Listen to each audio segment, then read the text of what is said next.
धन धन सतगुरु तेरा ही आसरा। 1965 की बात है। परम पिताजी एक गांव में सत्संग करने के लिए गए हुए थे और वहां पर गांव वालों ने परम पिताजी के जो सेवादार हैं, जो उस समय के सेवादार थे, वो गांव वालों को जब नाम के लिए प्रेरित कर रहे थे, तो उस गांव वालों ने परम पिताजी के सेवादारों के सामने, डेरा सच्चा सौदा के जो सेवादार हैं, उनके सामने एक शर्त रख दी कि अगर हमारे गांव में एक बहुत ही पुराना कुआं है जो वीरान पड़ा है और उसका पानी बहुत ही ज़्यादा खारा है, अगर उस कुएं का पानी परम पिताजी मीठा कर देंगे तो हम सभी नाम ले लेंगे। तो फिर वहाँ पर एक बहुत ही अद्भुत चमत्कार हुआ, तो वो हम आपको सुनाने जा रहे हैं। वीडियो बहुत ही अच्छा है, रूहानियत से भरा हुआ है, आप जरूर देखिए और साथ साथ में सिमरन जरूर कीजिए। धन धन सतगुरु तेरा ही आसरा।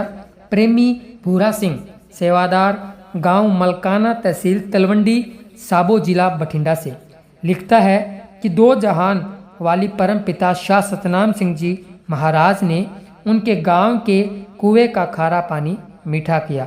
उस अनोखे खेल का वर्णन इस प्रकार है। दिसंबर 1965 की बात है। परम पिता शाह सतनाम सिंह जी महाराज ने मलकाना गांव में सत्संग मंजूर किया।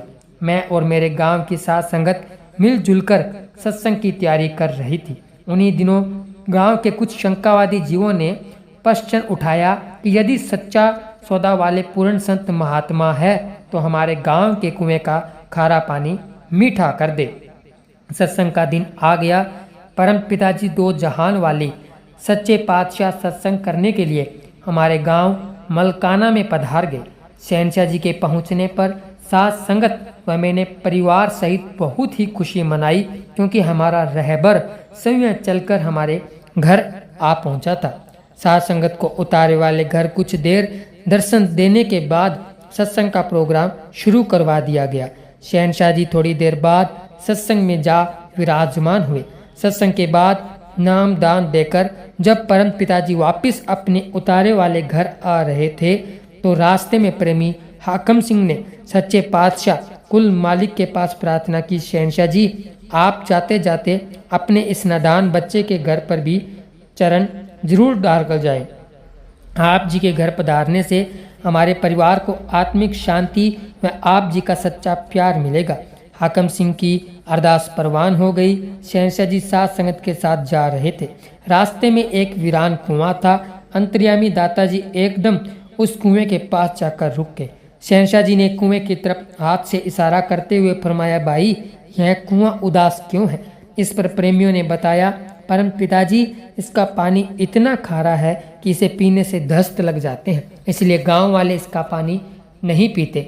उसी समय प्रेमियों ने दयालु परम पिताजी के चरणों में अर्ज कर दी, शहनशाह जी इस कुएं का पानी मीठा हो जाए, सारे गांव वालों की बस यही इच्छा है। लेकिन मालिक तो बिना कहे ही वह कार्य करना चाहते थे, इसलिए परम पिताजी ने कुएं के बारे में बात चलाई थी।